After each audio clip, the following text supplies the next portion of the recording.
Merujuk kepada soalan yang dinyatakan oleh Dr. Fuad tadi mengenai apakah yang telah dilakukan oleh kerajaan PH selama 22 tahun. Selama 22 bulan ya. Selama 22. Kalau 22 tahun tak apa yang akan terjadi ya. Ya, sebenarnya sudah banyak perkara yang dinyatakan oleh Dr. Zuhdi sekejap tadi yang mana memberikan cerminan terhadap apa yang telah sebenarnya menimpa kita ya, ekoran daripada 22 bulan pemerintahan PH di negara kita ini. Seperti yang Dr. Zuhdi sebutkan tadi, pelbagai kes sekarang yang kita sedang alami, yang menunjukkan betapa Islam sekarang berada di dalam keadaan tertekan. Ia sebenarnya bukanlah salah kerajaan kita sekarang, salah kerajaan PN yang didukungi oleh PAS, oleh UMNO, oleh Bersatu sekarang ini, tetapi ia adalah berpunca daripada apa yang telah dilakukan oleh kerajaan PH sebelum ini ya.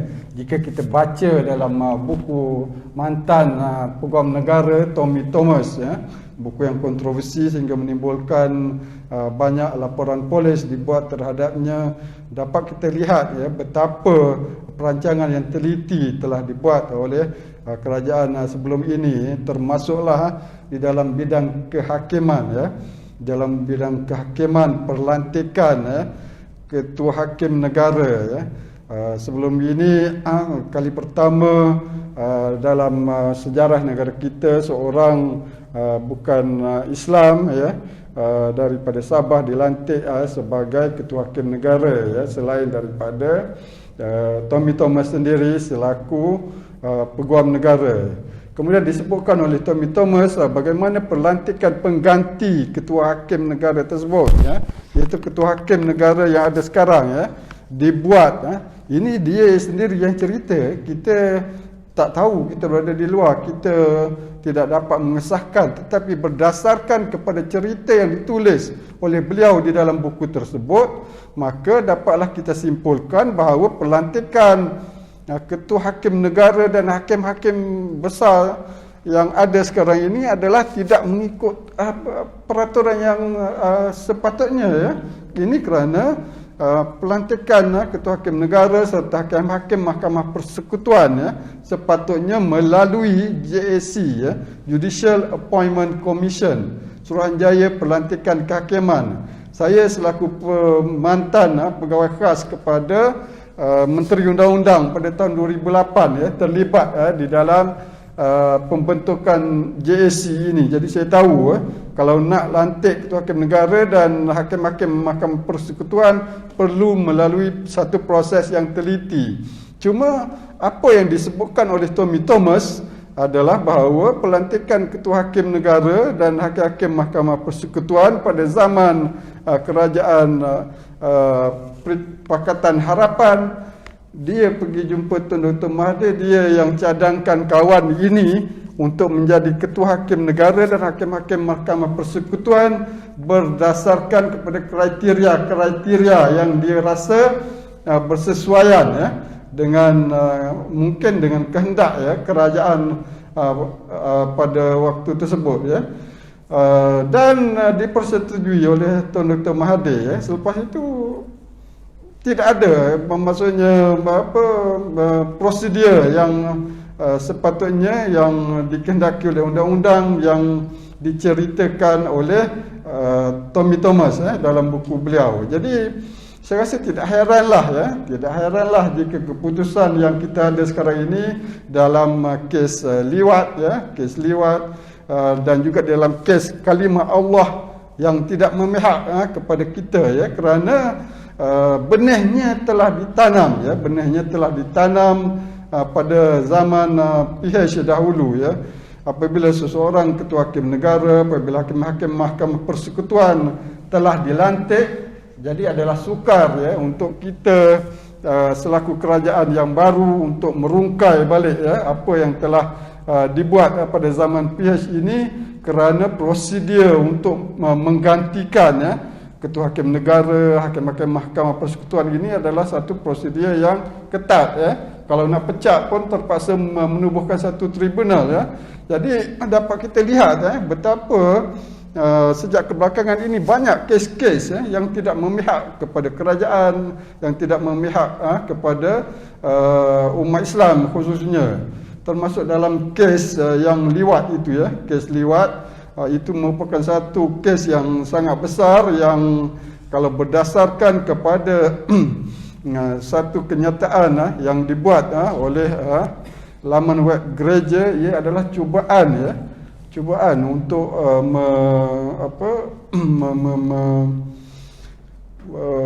untuk merendahkan kedudukan undang-undang syariah untuk memastikan bahawa kuasa raja-raja itu terhad di dalam negeri mereka sendiri saja. Itu sebenarnya matlamat besar golongan penentang kepada agenda Islam ini. Jadi kita tak boleh lihat contohnya isu kalimah Allah ataupun isu liwat itu sebagai satu kes kecil kerana ada agenda besar di belakangnya. Jadi cuma besok pun akan ada satu round table discussion yang dianjurkan oleh Kementerian Dalam Negeri bagi membolehkan kita mencari jalan untuk memastikan bahawa isu-isu yang ditimbulkan ini akan dapat ditangani. Jadi ada benda-benda yang dibuat oleh kerajaan sekarang ini dalam memastikan bahawa kesan-kesan yang masih wujud dalam kerajaan Perikatan Nasional sekarang, ekoran daripada benda-benda yang berlaku dalam zaman PH dahulu akan dapat kita tangani Jadi zaman PH seperti yang kita semua tahu memang terlalu banyak kerosakan yang telah dilakukan sebab itulah dalam 7 pilihan raya kecil straight dalam 7 pilihan raya kecil straight PH telah mengalami kekalahan yang teruk, penolakan yang hampir total oleh pengundi Melayu pada waktu tersebut sehingga ini menyebabkan rakan-rakan kita di dalam parti Bersatu apabila mereka membuat kaji selidik, maka mereka mendapati bahawa selepas PRK Tanjung Piai itu, jika mereka masih kekal dengan DAP, maka mereka akan mengalami kecundangan yang teruk dalam PRU yang ke-15. Dan alhamdulillah ini menyebabkan mereka mengambil keputusan yang nekat untuk keluar daripada PH, menarik diri daripada PH, kemudian disertai oleh rakan-rakan daripada bekas PKR yang turut sama keluar daripada PKR, menyokong kerajaan yang baru ini dan menyelamatkan negara kita daripada terjerumus di dalam lembah yang lebih besar Jadi adalah menjadi satu pengetahuan umum bahawa kerajaan PH ini adalah didominasi oleh DAP Saya masih ingat lagi sewaktu dalam wacana sinar harian pada 22 Mac 2018 yang dikatakan betapa saya terkucil di depan Tuan Dr. Mahathir dulu. Sebenarnya saya tidak terkucil Saya tanya direct dia, kata, "Tun, mampukah Tun kontrol DAP?" Oh, dia dengan yakinnya menyebut bahawa saya sudah hidup lama Saya sudah lama hidup I know how to handle things dia kata dengan yakinnya Kemudian tiba-tiba kita lihat dalam mesyuarat bersatu yang terakhir 23 Februari dia kata dia pun menghadapi masalah dengan DAP serta banyak juga pengakuan-pengakuan terbuka beliau yang menunjukkan betapa beliau sangat tidak selesa dengan DAP Ada disebut di dalam satu majalah bahasa Inggeris.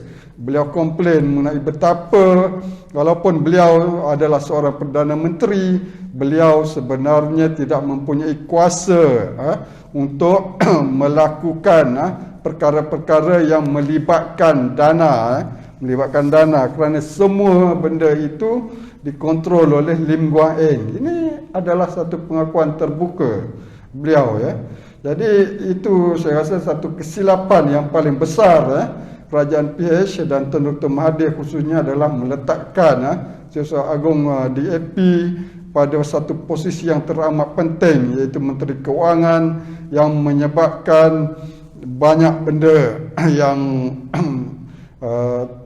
benda yang negatif yang terpaksa dihadapi oleh orang Melayu, orang Islam. Banyak tekanan-tekanan yang dikenakan ke atas kontraktor Melayu khususnya, serta banyak sekali perancangan yang dibuat oleh para pemimpin DAP yang berjawatan dalam kerajaan, khususnya yang memegang jawatan menteri, jawatan timbalan menteri. Dapat kita bayangkan apa yang boleh berlaku sekiranya kerajaan ini tidak tumbang dalam tempoh 22 bulan. Satu contoh yang saya nak berikan adalah mengenai Sarawak. Sarawak sebenarnya adalah satu target besar DAP sebab Sarawak itu mengikut perjanjian PH adalah sebuah negeri yang diketuai oleh DAP. Kalau PH menang di Sarawak, maka ketua menteri yang akan jadi ketua menterinya adalah DAP. Jadi dapat kita lihat dalam tempoh 22 bulan saya menerima banyak maklumat mengenai kegiatan agresif DAP di Sarawak yang diketuai oleh Chong Chen Jen yang menggunakan jawatan beliau sebagai timbalan menteri yang menggerakkan jentera dana organisasi bagi meluaskan cengkaman DAP ke atas negeri Sarawak kerana DAP kerana PRN Sarawak itu memang akan sepatutnya dilakukan dalam tempoh yang terdekat ini Jadi sekiranya kerajaan ini tidak tumbang, maka besar kemungkinan Sarawak mungkin akan jatuh ke tangan PH dan yang akan menjadi ketua menterinya adalah DAP kerana memang ada persetujuan begitu. Jadi alhamdulillah disebabkan berlakunya pertukaran kerajaan dan kerajaan yang mendominasi Sarawak sekarang ini